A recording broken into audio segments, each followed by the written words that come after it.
जी तो अस्सलाम वालेकुम नाजरीन, जे टीवी के प्लेटफॉर्म से मैं हूं सुल्तान और आप देख रहे हैं मेरा डिजिटल चैनल। नाजरीन, अपने वादे के मुताबिक अतीको रहमान साहब स्टूडियो में मौजूद हैं। उन्होंने कहा था कि मैं लंबा ब लंबा मुल्क की जो भी खबर होगी आपसे शेयर करूंगा और उन्होंने ये भी वादा किया था कि इस चैनल से जे टीवी न्यूज नेटवर्क से आपको हर तरह की मालूमात मिलेगी। नाज़रीन, जैसा कि अतीको रहमान साहब स्टूडियो में नजर आ रहा होगा कि मौजूद है और अतीको रहमान साहब ने भी अपना वादा निभाया है और आप भी अपना वादा निभाएं। हमारे चैनल को लाइक करें, शेयर करें, सब्सक्राइब करें और इसी सपोर्ट की आपकी हमें जरूरत भी है। आज हम बात करेंगे अतीको रहमान साहब से कम उम्री शादी के हवाले से जो बिल पास हुआ है इस्लामाबाद से, तो उसके हवाले से बात करेंगे कि जो बिल पास हुआ है। अतीको रहमान साहब, आप बताएं इसको आप किस नजर से देखते हैं और इस बिल में शरई अगर बात की जाए तो क्या है, या जो बिल पास हुआ है उसमें क्या है? जी वालेकुम सलाम। जो Islamabad child marriage restraint bill 2025 पास हुआ है, मैं इसको इंतहाई खुश आइंद समझता हूं। अब इससे पहले कि इसमें जो पॉइंट्स है मेन उस पर जिक्र किया जाए, तो आपने पहला जो है हिस्सा अपने क्वेश्चन में ये बताया है कि इसको आप किस जी देखें, जो हमारे मुफ्ती हजरात हैं जिस पॉइंट ऑफ व्यू से इसको इंटरप्रेट करें, मैं उनसे मुत्तफिक नहीं हो सकता। सही, क्योंकि उनके अपने जो है ना मोटिव्स होते हैं, उसके मुताबिक इंटरप्रेट करते हैं और इंतहाई नैरो होके, इंतहाई तंग नजर होके और इंतहाई रेडिकल होके इस्लाम को जो इंटरप्रेट करके मामलात को खराब करते हैं। और हम पाकिस्तानियों को बहैसियत मुसलमान पूरी दुनिया के साथ जो पेस है वो रफ्तार बराबर रस्ते रोड़े अटकाते हैं। तारीख में आप देख लें कि जितनी भी डेवलपमेंट्स मॉडर्न हुई हैं, ये मुल्ला, ये मौलवी, ये मुफ्ती हजरात ने आप लोगों को नुकसान पहुंचाया है।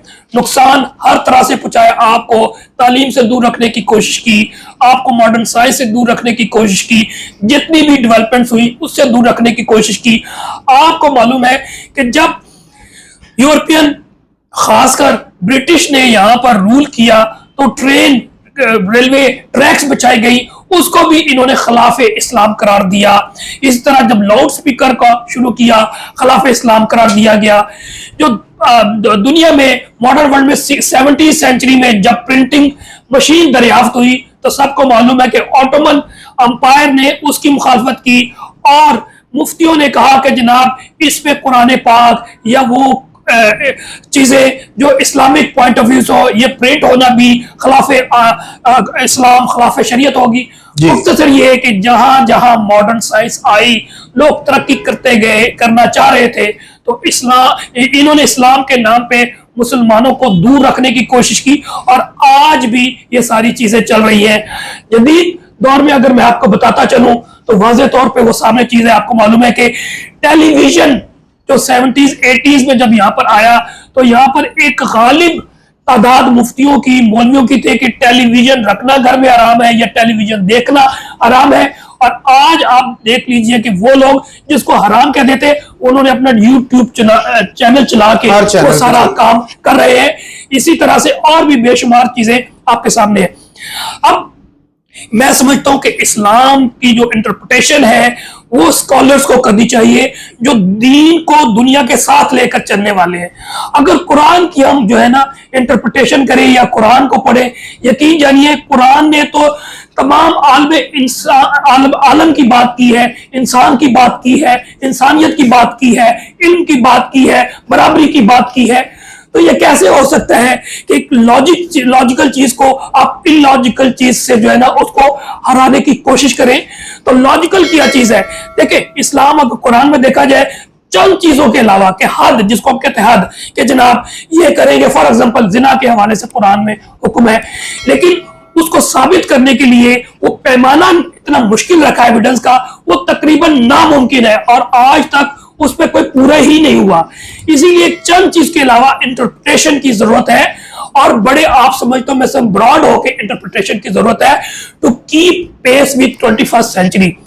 अब देखा जाए फैमिली लॉज के हवाले से, तो फैमिली लॉज पहले मोहम्मदन लॉ के मुताबिक चल रहा था, लेकिन उस वक्त ह्यूमन राइट्स एसोसिएशन तंजीमों ने और लिबरल लोगों ने जो साइंस, जो पाक इस्लाम को आगे ले जाना चाहते थे, मुसलमानों को आगे ले जाना चाहते थे, उनकी कोशिशों से अय्यूब के दौर में जो मेन लॉज फैमिली लॉज के हवाले से इनेक्ट हुए वो फैमिली लॉज ऑर्डिनेंस 1961 है। और उसको जो है ना प्रोसीड करने के लिए, प्रोसीजर लॉ प्रोवाइड करने के लिए वो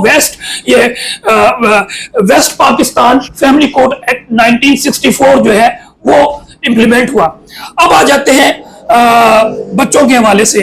अब लॉजिकल देखा जाए, हम 21st सेंचुरी में रहते हैं, बच्चों के चाहे वो फीमेल है या फीमेल है, उनकी जरूरियात है। अब वो दौर नहीं है कि ये 6वीं या 7वीं 8वीं 9वीं 10वीं सदी नहीं है जब सिवाय इंसान के शादी करने और खाने पीने के लिए मर जाने के अलावा कुछ नहीं था। आज रिक्वायरमेंट्स चेंज हो गई है। आपकी फिजिकल रिक्वायरमेंट्स के साथ साथ psychological requirements, social requirements change हो चुकी है। आज का बच्चा, उसको नरिशमेंट भी चाहिए, उसकी सोशल ग्रोथ भी चाहिए, उसको फिजिकल ग्रोथ भी चाहिए, उसकी लॉट ऑफ मेंटल ग्रोथ चाहिए, और उसको चाहिए कि एक कामयाब इंसान बन सके। उसको तालीम चाहिए, कम से कम उसकी तालीम मैट्रिकुलेट या इंटर होनी चाहिए ताकि वो एक अच्छा माशरे का शहरी बन सके without any discrimination of male और फीमेल। तो इस हवाले से अगर देखा जाए तो जो चाइल्ड मैरिज हुआ करती थी सदियों पहले, आहिस्ता आहिस्ता पूरी दुनिया में ये जो है ऑब्सोलीट हो गई।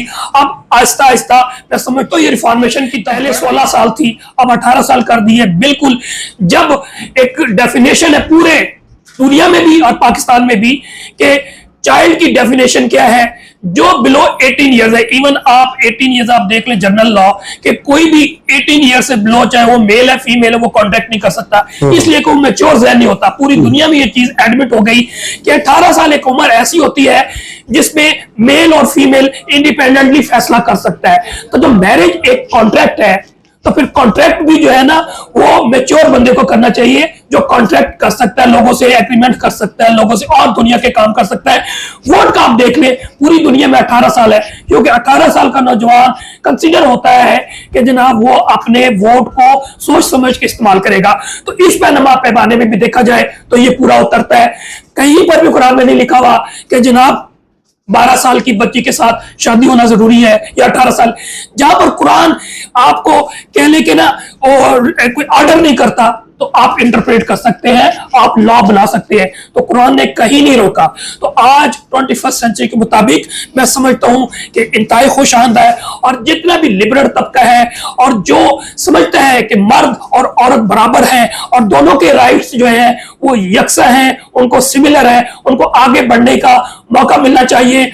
और फिर मेडिकल साइंस भी प्रोवाइड कर दिया है कि आप एक मेंटली और फिजिकली की जो इंसान की ग्रोथ होती है, चाहे वो मेल है या फीमेल है, वो 18 साल तक कम से कम उसकी ग्रोथ होती है, उसको मौके मिलने चाहिए, इक्वल अपॉर्चुनिटी मिले।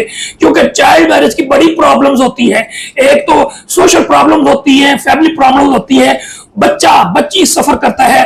तो मैं समझता हूं जो सफर शुरू होता चाइल्ड मैरिज रिस्ट्रेंट एक्ट 1929 से आज वक्त के साथ, स्पेशली जो 18th अमेंडमेंट 2010 में लाई गई, उसके बाद ये जो फैमिली मैटर्स हैं ये या जुडिशियल मैटर्स हैं, ये प्रोविंशियल इशू हो गए। पहले सिंध ने भी इसको अडॉप्ट किया और 18 साल चाहे वो मेल है या फीमेल है उस पर लगा दिया गया कि उससे कम अगर उम्र की शादी होती है तो वो गैर कानूनी कंसीडर होगा, और जो शादी करवाने वाला है और जो इन्वॉल्व है या बड़ा बंदा है जो शादी कर रहा है चाइल्ड से, तो उसको खिलाफ सजा दी जाएगी। फिर पंजाब में भी है, इसको पहले 2006 में आई, फिर फर्दर अमेंडमेंट जो है वो 2015 में आई। तो अब इस्लामाबाद भी क्योंकि एक सेपरेट जुरिस्डिक्शन है तब 4 प्रोविंस से, तो ये बिल मैं समझता हूँ इंतहाई खुशाइंद है जो Islamabad child marriage restraint bill 2025 है। अब इसमें मैं गुजारिश करूं, क्योंकि इतना लंबा टाइम नहीं है कि एक एक सेक्शंस पढ़ूं, तो इसमें जो क्रक्स है वो मैं आपको बता दूं कि सदर मुमलिकत ने इसको बिल पास किया, और इस कानून के मुताबिक जो निकाह रजिस्ट्रार है किसी ऐसी शादी का इंदराज नहीं करेगा जिसमें दूल्हा या दुल्हन में से कोई एक भी 18 साल से कम उम्र हो। अगर कोई बालिग मर्द किसी नाबालिग लड़की से शादी करेगा तो उसे 3 साल तक सख्त कैद की सजा हो सकती है। जी। तो बहुत बड़ी बात है और पहली दफा हुआ है। पहले जितने भी चाइल्ड रिस्ट्रेंट मैरिज एक्ट थे उसमें 6 साल 6 महीने की थी, लेकिन इसको अब बढ़ा के। अच्छा नाज़रीन, मैं अतीक भाई छोटा सा यहाँ पर आपको बता दूं कि ये जो अभी अतीक भाई ने आपको बताया, आगे भी अतीक भाई बताएंगे आपको, क्योंकि सीनियर कानूनदान है। तो यहाँ पर मैं एक देसी बात करना चाहता हूं कि जो लोग कह लें कि अपने पैसे के जोर से कम उम्र बच्चियों के साथ शादी करते थे, अब बूढ़े बूढ़े लोग थे जो, ठीक है जी, तो गरीब घरों की बच्चियां ले जाते थे, शादियां कर लेते थे, अब वो भी शादी नहीं कर सकते। ये जो पहला फैक्ट बताया अतीक रहमान साहब ने। जी सर। इसके अलावा मैं आगे चलूंगा। इसके अलावा ये कानून अदालतों को भी इख्तियार दे देता है और दिया बहुत अच्छा किया है, अगर इनके इल्म में कोई कम उम्री शादी ले आए तो उसे रोक सके। यानी कि सू मोटो अदालत भी नोटिस लेके तो उनके खिलाफ जो इस क्राइम में शामिल होते हैं तो उनके खिलाफ अदालत डायरेक्ट भी कार्रवाई कर सकती है। चाहे लड़की या लड़का ना भी कोई एप्लीकेशन दे तो डायरेक्ट थर्ड पर्सन बता सकता है कि जनाब ये हो रहा है, तो वो अदालत को भी वो डिसीजन ले सकती है। हमारी लॉ एनफोर्समेंट एजेंसी हो सकती है। तमाम अक़लियती बरादरियों, सियासी, समाजी और मजहबी ग्रुपों को मुबारकबाद मैं समझता हूँ इस मौके पर देना चाहिए कि उन्होंने इस गुनाह ने जुर्म के खिलाफ आवाज उठाई और अपनी तवील जद्दोजहद से कामयाबी से हमकनार हुए।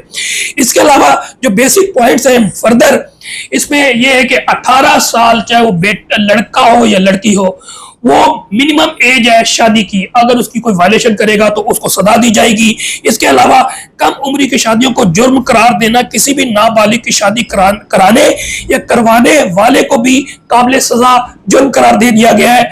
सजाएं कानून के खिलाफ करने वाले को 3 से लेके 7 साल सजा दी जा सकती है। अब मैं इस पे थोड़ा सा इंटरप्रेट करना चाहता हूँ।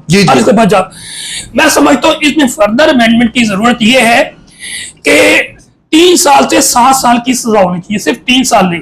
अब क्वेश्चन ये है कि 3 साल किसको होगी, 7 साल किसको होगी या 5 साल किसको होगी। देखिए, अगर 18 से कम हो लड़का या लड़की और 16 साल से ज्यादा हो तो उसमें अगर वायलेशन हुई है तो फिर उसको 3 साल, और अगर 16 साल से कम और 14 साल से ज्यादा हो तो उनको 5 साल। और अगर मैं समझता हूं एक्सेप्शनल केसेस में ऐसा भी वाकया होता है कि 14 साल से कोई बच्ची कम है और कोई बड़ी उम्र का आदमी शादी करता है और जो फैसिलिटेट कर रहा है, तो उनको मैं समझता हूँ 7 साल की सजा होनी चाहिए ताकि डेटरेंस पैदा हो और फिर बच्चे या बच्चियों को आप हैरास ना कर सके और मिस यूज करके, क्योंकि उनकी तो ना अपनी विल होती है ना उनके अपने फैसले खुद करते हैं, वो तो डिपेंडेंट होते हैं माँ के, बाप के या जो भी उनके सरपरस्त होते हैं। तो मैं समझता हूं कि एक अच्छा कानून है। और मैं इस पे यहां पर जरूर बताता चलूं कि हमारे जो फैमिली कोर्ट एक्ट 1964 है या फैमिली लॉज ऑर्डिनेंस 1961 है, इसमें भी तब्दीली की जरूरत है। इस पर इंशाल्लाह फिर प्रोग्राम करेंगे।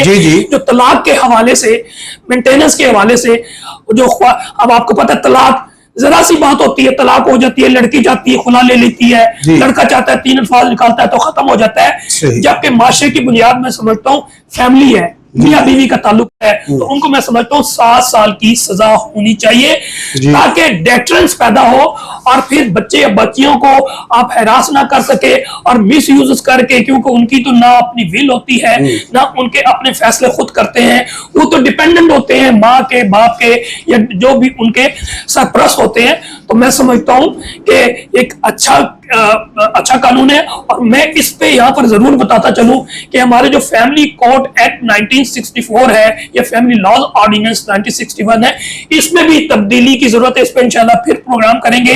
जो तलाक के हवाले से, मेंटेनेंस के हवाले से, जो अब आपको पता है तलाक जरा सी बात होती है, तलाक हो जाती है, लड़की जाती है खुला ले लेती है, लड़का चाहता है 3 अल्फाज निकालता है तो खत्म हो जाता है। जबकि माशरे की बुनियाद में समझता हूँ फैमिली है, मियां बीवी का ताल्लुक है।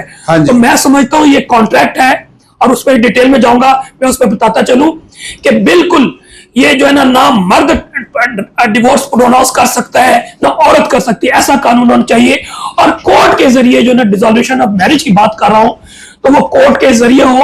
कोर्ट जिस वक्त कस्टडी ऑफ द चाइल्ड जो है ना वो इंटरेस्ट ऑफ द चाइल्ड देख के कस्टडी के मामला देखती है, इस तरह वो हालात और वाकयात देख के डिसॉल्यूशन ऑफ मैरिज। मतलब आप कह रहे हैं कि जिस तरह इस्लामी है, शरई है कि मर्द ने 3 दफा कह दिया तो औरत फारक होगी, वो नहीं होना चाहिए। बिल्कुल, ये इसमें भी वैसे मैं फिर डिटेल में बताऊंगा, मुख्तलिफ राय रखते हैं, लेकिन we are living in 21st century. इस्लाम ने भी प्रोटेक्ट किया। देखें, इस्लाम में बेसिक प्रिंसिपल क्या है? इस्लाम में एक बेसिक प्रिंसिपल यही है कि जो ये खानदान की बुनियाद है, यही माशरे की बुनियाद बनाता है। जब इतना इंपॉर्टेंट रिलेशन है खावंद और बीवी की, इसीलिए इस्लाम ने यह डिक्लेयर किया है कि हलाल चीजों में अगर अल्लाह ताला ने सबसे ज्यादा किसी को नापसंद फरमाया है तो वो तलाक या अलहदगी है। इसको ऐसे लॉज बनाने की बिल्कुल इस्लाम ने इजाजत दी हुई है, और इस्लाम के मुताबिक होगा कि इसमें इंटरप्रिटेशन करके ऐसे कानून बना दिए जाए जिसमें औरत भी प्रोटेक्ट हो और मर्द भी हो। मैं समझता हूं क्योंकि हमारी औरतें ज्यादा अनप्रोटेक्टेड होती है।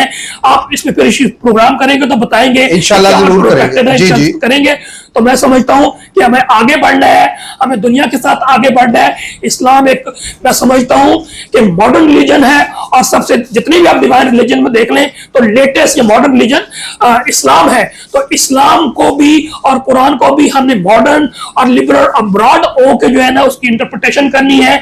इन मुफ्तियों, इन मौलवियों और मुल्लाओं की दुकान ये चलती है कि हर नई डेवलपमेंट को खिलाफ ये खड़े हो जाते हैं और ये फसाद करने की कोशिश करते हैं, बल्कि इनके पीछे कुछ खुफिया बातें भी होती है, उसमें मैं नहीं जाना चाहता।